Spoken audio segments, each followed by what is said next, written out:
Hola chicos, bienvenidos. Bueno, pues vamos a empezar por recapitular un poco sobre lo que habíamos estado viendo en el curso y lo primero que quiero mostrarles es esto que se ve aquí atrás, que es la historia de Gilgamesh, que es la historia eh, dramática más antigua que se conoce. Y lo interesante de este caso es que esta historia, la más vieja de la que se tenga memoria, ya tiene todos los elementos con los que contamos historias actualmente. Lo cual quiere decir que a pesar de que seguimos buscando nuevas herramientas dramáticas para contar las historias que son adecuadas a nuestros tiempos, y a pesar de que seguimos usando, que hemos empezado a usar nuevas herramientas de comunicación para contar nuestras historias, la base sigue siendo la misma, establecida desde la primera historia de la que tenemos memoria. Eh, Después habíamos estado hablando acerca de la estructura aristotélica. Eh, Esta sigue siendo también una base muy sólida para contar historias, planteamiento, desarrollo y desenlace. Eh, yo creo que sigue siendo una base muy válida hoy en día. Necesitamos desarrollar siempre estos elementos, aunque los hemos cambiado un poquito para adecuarlos a nuestras necesidades, con este otro esquema que le llamamos atrapar, mantener y recompensar, porque este esquema nos permite hablar de otro tipo de historias que no son necesariamente dramáticas. Las historias de la dramaturgia, del teatro o la época de oro del cine eh, se basaban mucho en el triángulo aristotélico, pero nosotros hemos visto en estos tiempos que este, eh, esta forma de clasificar las historias no es suficiente para hablar, por ejemplo, de cortometrajes, de videojuegos u otro tipo de narrativas actuales. Y atrapar, mantener y recompensar sí se adecua a estas nuevas formas de contar historias. Habíamos estado hablando acerca de idea, tema y premisa. Y entonces decíamos nosotros que cuando queremos escribir historias, sobre todo en esta clase, se trata de escribir historias porque queremos aprender a escribirlas. Se supone que no tenemos experiencia en ello. Y entonces queremos saber cómo hacemos historias a partir de nada, cuando solamente tenemos una historia, bueno, cuando solamente tenemos una idea en la cabeza, la idea de una historia. Y entonces, a partir de la idea, nosotros buscamos los mejores canales para convertirla en una realidad. Entonces, lo que vamos a hacer en este sistema es que a partir de generalidades vamos encontrando las particularidades poco a poco a partir de un mapa que ya tenemos y entonces vamos a ir rellenando esos espacios para que nos sea más fácil encontrar eh, cómo es la historia que queremos contar.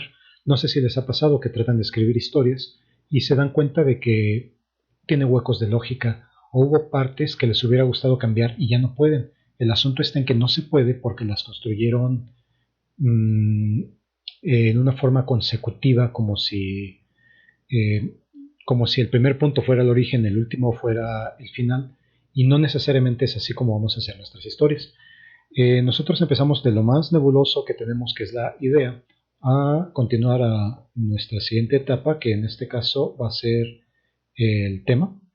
El tema es esa idea de una actividad humana que mejor representa el conflicto interno de los personajes, así como habíamos dicho que Rocky es una persona que aguanta los golpes de la vida y que quiere sobresalir, y ese el mejor medio para contar esa metáfora, pues es sin duda el mundo del boxeo, ¿no? Donde también el personaje está recibiendo golpes, y no se levanta y no se levanta, pero cuando menos aguanta, y eh, esa es la característica que define a Rocky, ¿no? El que no se rinde.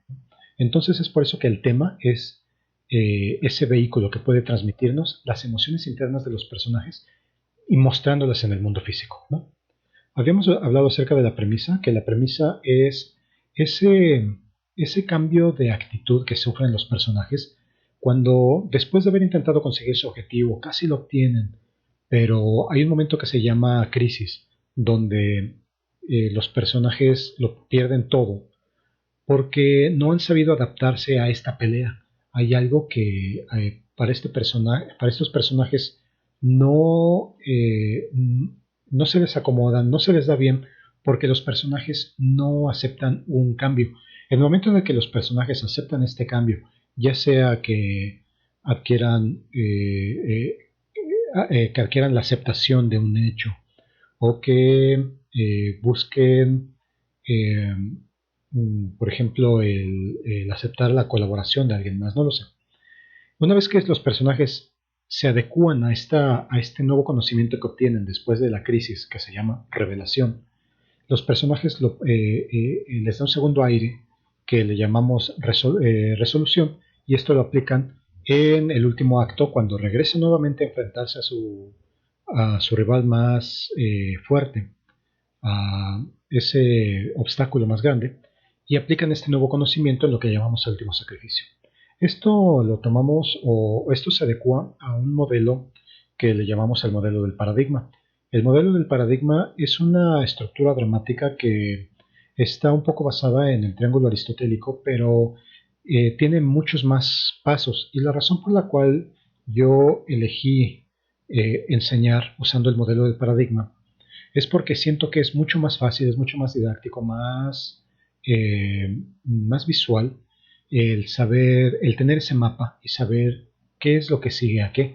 Y entonces, en ese sentido, nosotros siempre empezamos por este punto que es el segundo nudo o el punto de la revelación, y continuamos rellenando estos espacios del principio, el final, el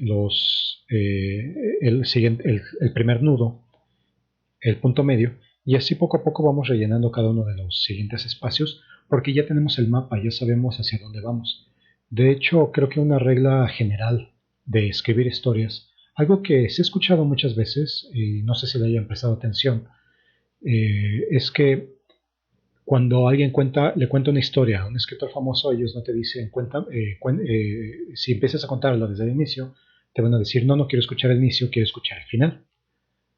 Y eso es porque realmente es mucho más fácil que nosotros conozcamos cómo empieza la historia si primero sabemos el final y después apuntamos al resto de los eventos de la historia como un rayo láser hacia ese final, ¿no? Ok. Entonces, en ese sentido, habíamos visto que la estructura del paradigma ya la habíamos eh, desmenuzado en pequeños elementos, y entonces así sabemos que teníamos mundo ordinario, jornada especial, etcétera, ¿no?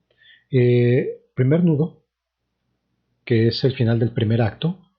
Después tenemos todo el segundo acto, que es la aventura del personaje para obtener su objetivo, hasta que tiene un problema muy grande que le llamamos la crisis, revelación de la cual ya hablamos, y resolución, ¿no? Y ese es el final del segundo acto. Y después empezamos el tercer acto con la resolución. El personaje, ahora con un nuevo conocimiento, vuelve a intentar obtener su objetivo, aplica ese conocimiento en el último sacrificio, lo cual le da su recompensa en algo que le llamamos el mundo interno y el mundo externo, y después ya tenemos el final, ¿no?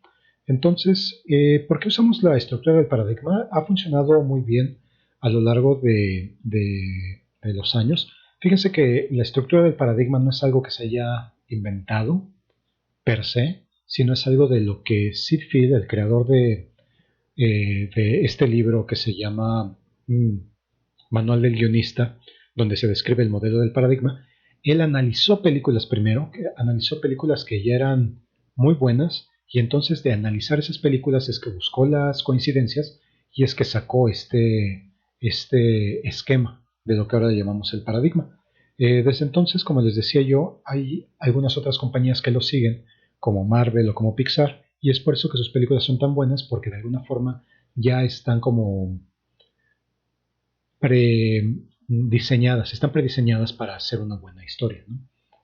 Ok, pero ese no es la única forma de contar historias. Tenemos también, por ejemplo, La Jornada del Héroe, que es un libro que, de hecho, no es exactamente esto que muestro aquí.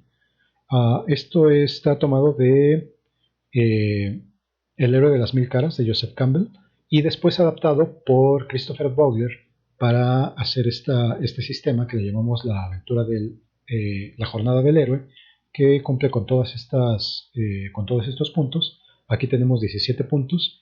El paradigma tiene 19. Yo, en la forma en como lo adapto para la clase, también tiene 17. Y todavía hay más libros, como tenemos Story de Robert McKee, que es otro libro en el cual baso mucho de lo que les enseño. Y tenemos también Save the Cat de Zack Snyder. Y tenemos Anatomía de la historia de John Truby, que es un libro que vamos a analizar, me parece que en el siguiente video. ¿Ok? Bueno, pues entonces, hasta aquí con la recapitulación de lo que ya hemos estado viendo hasta el día de hoy. Entonces ahora vamos a pasar a otro tema que se llama unidades narrativas. Unidades narrativas, como todos bien saben, tenemos escenas, tenemos actos.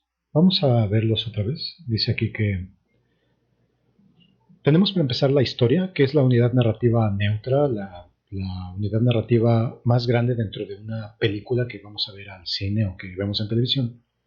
Entonces, eso es la aventura que sufre un personaje, que vive un personaje desde que empieza hasta que termina y qué cambios hubo en ella, ¿no? Hasta que obtuvo su objetivo o no lo obtuvo. Eh, Vamos ahora a analizar partes más grandes que me habían preguntado alguna vez en clase si había unidades narrativas más grandes que la historia. Y sí las hay. La más común que vamos a encontrar se llama arquitrama, que es la historia de historias, ¿no? Es como cuando tenemos una historia a la cual le sigue otra, como en las novelas, por ejemplo, o como en los universos cinematográficos de Star Wars o Marvel, lo que sea, donde una historia termina y entonces la continuación de esa historia va a venir dentro de otra película, dentro de otro libro, y puede ser que se quede que esta historia empiece donde se quedó la original y así nos siga llevando adelante en descubrir este universo de las aventuras que viven estos personajes. Ya nos mostró una historia, ahora nos va a mostrar otra. Eso de alguna forma es una arquitrama. Ahora, aquí vemos una definición que dice Portmanteau. Portmanteau es de hecho me parece que tiene otra forma de escribirse esa palabra. Portmanteau es una serie de historias, pero que no necesariamente están directamente relacionadas, no es la continuación una de otra, son como partes diversas o alternas de un mismo universo. Um, pero a diferencia de, digamos, El Señor de los Anillos, con El Hobbit, con el Silmarillion, que el Silmarillion, por ejemplo, ocurre muchos años antes y en diferentes épocas de lo que pasa en El Señor de los Anillos, ¿no? Pero en un Portmanteau, eh, a lo que se refiere este concepto, que es como de aglutinar diferentes medios, es que nosotros vamos a ver diferentes partes de la historia contadas no consecutivamente y no en el mismo medio, no todos son novelas, no todo es cine, no todo es, ¿qué más podría ser? Cómics, digamos, sino que una parte de la historia te la cuentan en cine. Y después, vamos a suponer Star Wars, ¿no? Star Wars, las tres primeras historias fueron en cine. Y después nos cuentan las historias de las precuelas, ¿no? Como 20 años después. Pero el asunto está en que lo que pasó entre la precuela y la historia original, la de Luke Skywalker, no te la cuentan en una película, sino que para ello tienes que leer novelas. De hecho, más específicamente, para saber qué pasa en la Guerra de los Clones, tienes que ver caricaturas, ¿no? O videojuegos. Y entonces es así que conformamos esta arquitrama que abarca muchos géneros, por lo cual la forma de vivir las aventuras va a ser muy diferente, ¿no? No es lo mismo la forma en cómo vives una película, a cómo lees una novela, a cómo juegas un videojuego o cómo lees un cómic, ¿no? Entonces eso es Portmanteau, es esa temporalidad de las historias que te cuentan y que no necesariamente tienen que atravesar por el mismo medio, ¿no? Así como pasa en el universo expandido de Star Wars, donde muchos de estos personajes seguramente no los van a ubicar, a no ser que hayan leído las novelas, ¿no? Ok, bueno. Entonces ahora hablando de las partes más pequeñas que una historia, tenemos los actos. Así como en teatro tenemos acto 1, acto 2 y hasta acto a veces 5. Estos se refieren a pequeñas mini aventuras que pasan dentro de la aventura que nosotros llamamos historia, ¿no?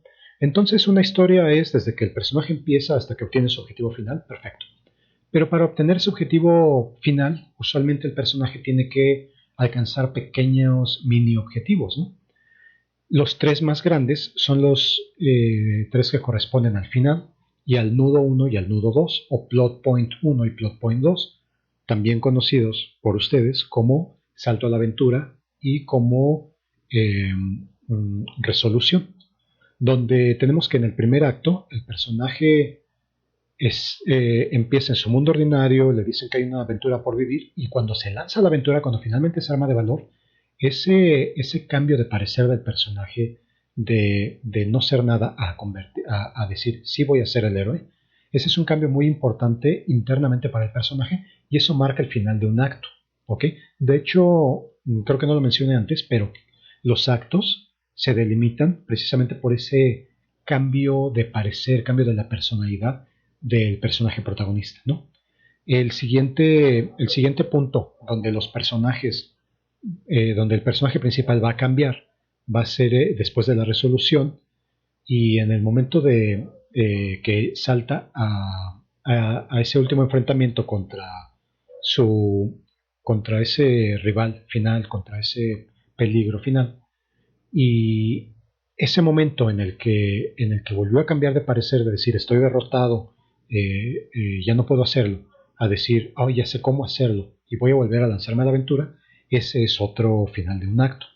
El tercer acto obviamente empieza en ese momento cuando se lanza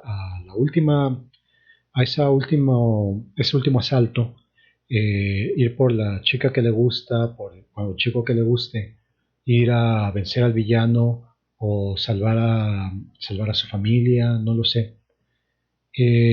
O simplemente obtener ese trabajo que quería, no lo sé. Ese último acto acaba cuando el personaje o obtiene o no obtiene su objetivo y nos muestran cómo es el mundo después de que el personaje vivió esa aventura, ¿no? Entonces esos son los actos y así como en Star Wars pues tenemos mundo ordinario, tenemos ya la aventura en sí misma y tenemos el desenlace, ¿no? Entonces estos serían sus actos en la historia original o por ejemplo en este caso en el regreso del Jedi, ¿no? Ok, bueno. Otra forma o otra unidad narrativa más pequeña que el acto es la secuencia. La secuencia son estas mini aventuras que viven los personajes dentro de la aventura del acto, ¿no? Entonces, en ese sentido, nosotros tenemos lo que pasa en la comarca en El Señor de los Anillos, ¿no? Gandalf llega a la comarca, ve que Bilbo tiene un anillo y entonces le dice a Frodo, Frodo, ¿sabes qué? Tú tienes que llevar este anillo de Bilbo a un lugar que se llama Mordor y tienes que quemarlo ahí, ¿no?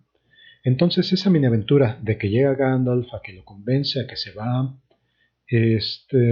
Frodo, pues es una mini aventura.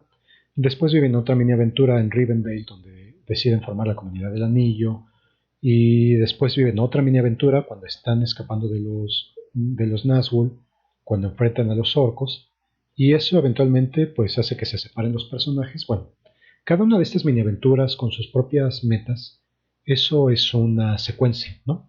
Cada vez que dicen, por ejemplo, en Rivendell sería como convencerlos a todos de la necesidad de formar la comunidad del anillo, ¿no? En el momento en el que los convencemos a todos, pues ya se cumplió esa secuencia. En la secuencia de los Nazgûl, en el momento en el que escapan, pues que escapan con bien, ya se acabó esa secuencia. Con los orcos también, en el momento en el que los vencen, y así nos vamos, ¿no? Esas son las miniaventuras que llamamos secuencia, a las cuales le siguen las escenas, que pues creo que podemos identificar bien. Una escena es es una acción que transcurre en un mismo lugar, en un mismo momento, ¿no?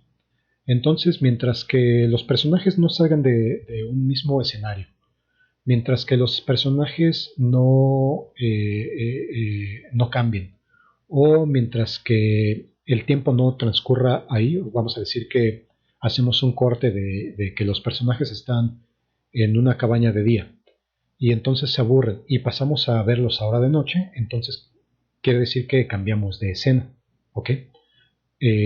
Temporalidad, o personajes o el escenario son las tres cosas que delimitarían una escena. ¿Ok? Bueno, ese yo creo que era posiblemente el concepto más claro de todos, aunque si no fuera así, avísenme y podemos seguirlo viendo.